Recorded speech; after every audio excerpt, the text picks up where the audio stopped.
మరి ఎంపీడీఓ కార్యాలయంలో ఈరోజు వచ్చిన సందర్భంగా మరి మండలంలో ఉన్నటువంటి స్థానిక సమస్యలపైన, అదేవిధంగా గ్రామ పంచాయతీల్లో ఉన్నటువంటి సమస్యలపైన మరియు ఈరోజు వారసంత బాంబే మండలంలో ఉన్నటువంటి వారసంత మరి అసౌకర్యాలతో మరి నేడు వారసంత నిర్వహణ జరుగుతుంది. దానిపైన మరి ఎలాంటి సౌకర్యాలు కల్పిస్తుంది, ఇప్పటి వరకు అధికారులు సౌకర్యాలు ఎందుకు కల్పించలేదు, దానిపైన మరియు తన వంతుగా ఎలాంటి సౌకర్యాలు కల్పిస్తారు, మరి అదేవిధంగా బాంబే మండలంలో గ్రామ పంచాయతీల్లో ఉన్నటువంటి సమస్యల పరిష్కారానికి మరి మాట్లాడేందుకు మనతో స్థానిక ఎంపీడీ గారు ఉన్నారు. వాళ్ళని మరి మాట్లాడించే ప్రయత్నం చేస్తారు. నమస్తే. ముఖ్యంగా బాంబే మండలానికి వచ్చేసి బాంబే మండలంలో మరి బాంబే గ్రామ పంచాయతీలో ఉన్నటువంటి ప్రధాన సమస్య వారసత. మరి గత కొన్ని సంవత్సరాల నుండి మరి అసౌకర్యంతోనే కొనసాగుతుంది. దానిపైన మీరు ఎలాంటి చర్యలు చేపడుతూ ఎలాంటి సౌకర్యాలు కల్పిస్తారు?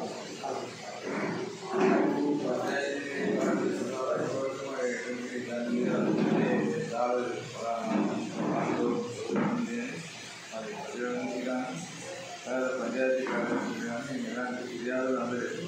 కానీ ఒకవేళ అలాంటి ఏమైనా తోడ్పాట్లు ఉన్నాయంటే మౌలిక సదుపాయాలు కల్పించవలసిన వచ్చి గ్రామ పంచాయతీ కార్యదర్శి మీద ఉంటుంది. అదేవిధంగా తదనుగుణంగా గ్రామ పంచాయతీ మీద అఫీషియల్గా సూపర్వైజ్ చేసే అధికారం మండల పంచాయతీ అధికారిగా ఉంటుంది.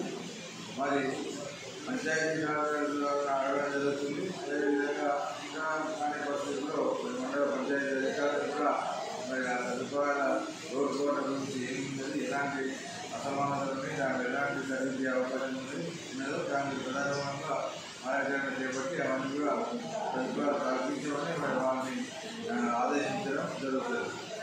ఇప్పటి వరకు స్థానిక అధికారుల తరఫున స్పందించకపోవడం, గ్రామ పంచాయతీ కార్యదర్శి అయితేనేమి మరి వీటిపైన ఎలాంటి చర్యలు చేపడగలరు?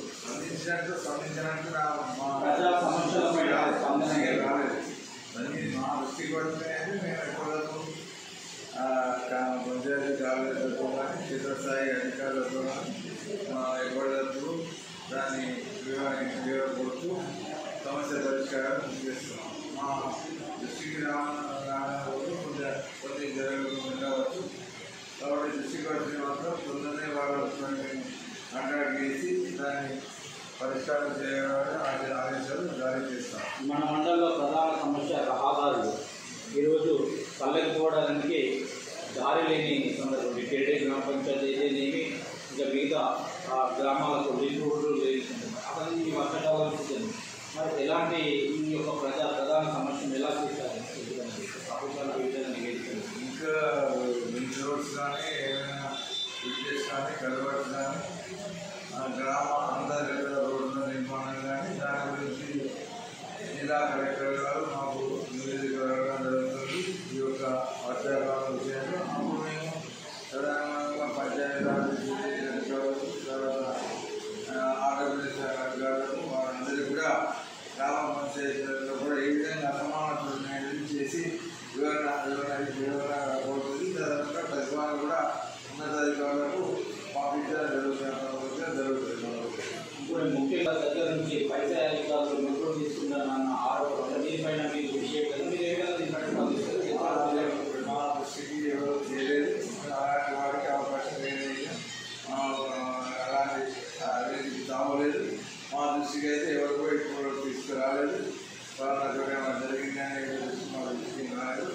మేము అలాంటి వాటికి దర్శనం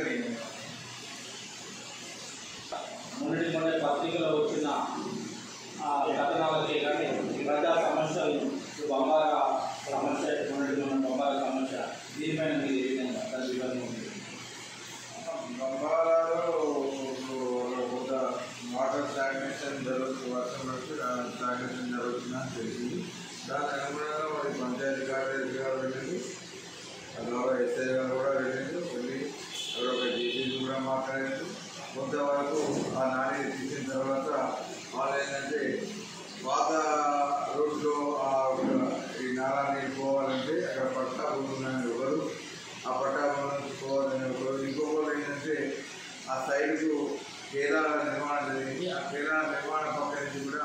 కచ్చా ట్రైన్ తీసి మరి తాత్కాలికంగా మరమ్మతులు చేద్దామని అంటే వాళ్ళు ఒప్పుకోకపోవడంతో మరి పంచాయతీ రాజ్ నిర్ణయించినట్టు నాకు ఆయన ఇక్కడ వచ్చి నాకు మౌఖికంగా చెప్పడం జరిగింది.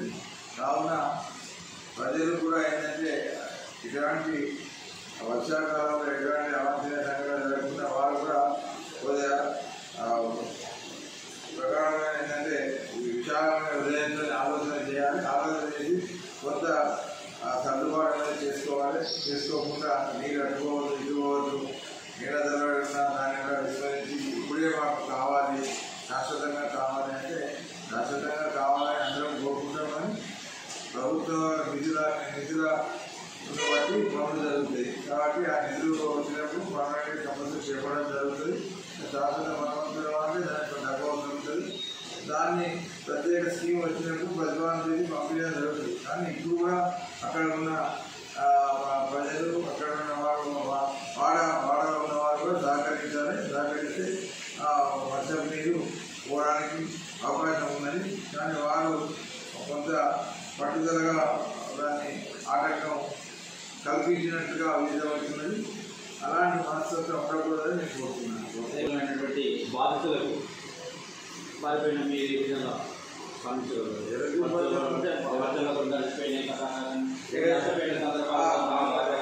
డిజాస్టర్ మేనేజ్మెంట్ అనేది రెవెన్యూ డిపార్ట్మెంట్ వాళ్ళు ఇల్లు ఉండడం కానీ, గోడ ఉండడం కానీ, పాక్షికంగా ఏమైనా డ్యామేజ్ కావడం కానీ డిజాస్టర్ మేనేజ్మెంట్ కింద రెవెన్యూ అధికారులకు కాంపెన్సేషన్ చేసే అధికారం ఉంటుంది. దాన్ని వాళ్ళు సంప్రదిస్తే వాళ్ళకు కామన్ ప్రకారం ఏదొచ్చో దాని వల్ల పొందడానికి అనుగుణంగా వాళ్ళు ప్రతిపాదనలు పంపితే అర్హత ప్రకారం వాళ్ళు చెల్లించుకోవడానికి ప్రతిపాదన ఉన్నతాధికారులకు నివేదిస్తారు. మామిడి మండలంలో మరి కింది స్థాయి అధికారుల దగ్గర నుంచి పై స్థాయి అధికారులు ముడుపులు తీసుకుంటారన్న ఆరోపణలు మరి సార్ దృష్టికి రాలేదు. ఇలాంటి మన దృష్టికి వస్తే వారిపైన కఠిన చర్యలు సార్ తీసుకుంటారని చెప్పి ఇక్కడ చెప్పిన సందర్భాలు. అదేవిధంగా మామిడి మండలంలో ఉన్నటువంటి గ్రామ పంచాయతీ నుండి వారసంతకు మరి తన వంతుల సౌకర్యాలు కల్పించే దిశగా మరి ముందుకు పోతారని చెప్పిన సందర్భం ఇది కుమ్రవీధి జిల్లా.